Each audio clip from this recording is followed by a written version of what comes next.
एक हिंदू को जिंदा जला दे गया, देश चुप रहा, और एक हिजाब खींचा गया तो पूरा भारत उबल पड़ा। आखिर सच क्या है? तो दोस्तों, आज का ये वीडियो अगर आपने पूरा नहीं देखा तो हो सकता है आप भी उसी भीड़ का हिस्सा रह जाएंगे जो गलत को सही और सही को गलत मानती जा रही है। एक तरफ बांग्लादेश में कि हिंदू को जिंदा जला दिया जाता है, पर न कोई कैंडल मार्च, न प्राइम टाइम डिबेट, न अंतर्राष्ट्रीय दबाव, और न दूसरी तरफ भारत में नीतीश कुमार द्वारा हिजाब खींचने का मामला आया है, जिस पर पूरा देश सड़कों पर आ गया। टीवी चैनल चीखने लगे, सोशल मीडिया उबल पड़ा। सवाल सीधा है, क्या इंसान से ज़्यादा कपड़ों की अहमियत हो गई है? बांग्लादेश में जो घटना हमें दिखाई दी ही नहीं गई। भाइयों बहनों, बांग्लादेश कोई दूर का देश नहीं है, हमारी सीमा से सटा हुआ है, हमारी भाषा संस्कृति से जुड़ा हुआ है। वहीं पर एक हिंदू व्यक्ति को भीड़ ने जिंदा जला दिया। कारण क्या था? धर्म। अब जरा रुकिए, अगर यही घटना किसी और धर्म के व्यक्ति के साथ भारत में हुई होती तो क्या होता? संयुक्त राष्ट्र बयान देता, विदेशी मीडिया भारत को कटघरे में खड़ा करता, इंडियन अगेंस्ट मोनी राइट्स ट्रेंड करता। लेकिन यहाँ क्या हुआ? चुप्पी, पूरी चुप्पी।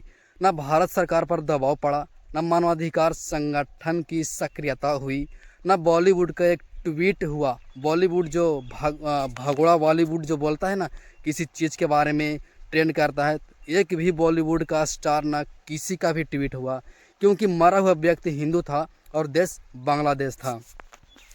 मीडिया की चुप्पी भारत का सबसे बड़ा अपराध। दोस्तों, मीडिया का काम होता है सच दिखाना, लेकिन आज मीडिया टीआरपी का गुलाम बन चुका है। बांग्लादेश की घटना पर कोई बड़ी बहस नहीं हुई, क्योंकि इससे विज्ञापन नहीं मिलते हैं, इससे कोई राजनीतिक फ़ायदा नहीं होता है, इससे कोई नैरेटिव नहीं बनता। सवाल उठता है, क्या हिंदू की जान की कीमत कम है? अगर नहीं तो चुप्पी क्यों? नीतीश कुमार और हिजाब का मामला। अब आते हैं भारत पर। एक सार्वजनिक कार्यक्रम ने नीतीश कुमार द्वारा महिला का हिजाब खींचने का आरोप लगा। यह गलत हो सकता है, अगर गलत है तो आलोचना भी होनी चाहिए।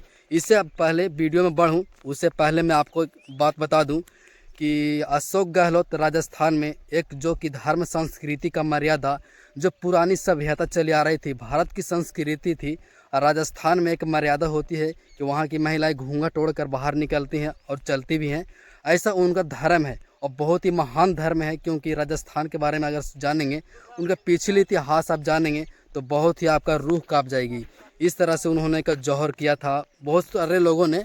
उनका वीडियो अगले नेक्स्ट वीडियो में बनाऊंगा। सिर्फ आपको ये दिखाने के लिए, बताने के लिए बता रहा हूँ कि अशोक गहलोत ने जिस तरह से घूंघट हटा दिया था और उन्होंने बोला था कि पुरानी सभ्यता है, घूंघट में हमारी महिला नहीं रहना चाहिए, खुलकर जीनी चाहिए, रहनी चाहिए, उन्होंने घूंघट खींच दिया था।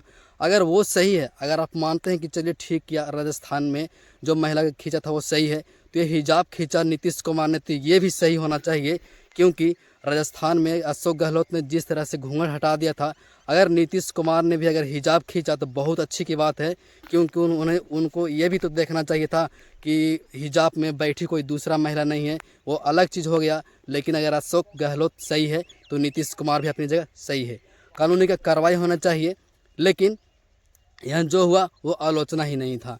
देश भर में प्रदर्शन, लोकतंत्र खतरे में है के नारे, महिलाओं की अस्मिता पर बहस, धर्म विशेष पर हमले का आरोप। लेकिन जरा रुक कर सोचिए, क्या यह मुद्दा एक इंसान को जिंदा जलाने से बड़ा है? तुलना नहीं है, प्राथमिकता की बात। यह वीडियो हिजाब बनाना हिंदू नहीं है, यह वीडियो है प्राथमिकता की कपड़ा खींचना, इंसान को जलाना उससे 1000 गुना ज़्यादा है गलत। लेकिन समाज ने किसे चुना? कपड़े को, क्योंकि कपड़े पर राजनीति की जा सकती है लेकिन लाश पर नहीं।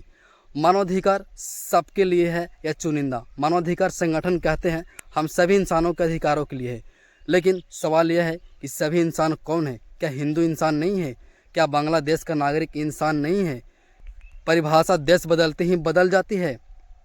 अगर मानवाधिकार सच में निष्पक्ष है तो बांग्लादेश की घटना अंतर्राष्ट्रीय मुद्दा क्यों नहीं बनी? यह लड़ाई ट्विटर या टीवी की नहीं है, यह लड़ाई सोचने की है। अगर हम बार बार मीडिया के बताए मुद्दे पर ही उबलेंगे तो असली मुद्दे हमेशा दबा दिए जाएंगे। आज बांग्लादेश में हिंदू जला दिया गया, कल कहीं और जलेगा और फिर हम जलेंगे। आखिर सवाल है, आज मैं आपसे कोई जवाब नहीं मांग रहा, सिर्फ एक सवाल छोड़ रहा हूँ, क्या इस देश में और इस दुनिया में इंसान की जान से ज़्यादा राजनीति और नैरेटिव की कीमत हो गई है? अगर हाँ, तो खतरा सिर्फ लोकतंत्र को नहीं है, हमारी इंसानियत को भी है।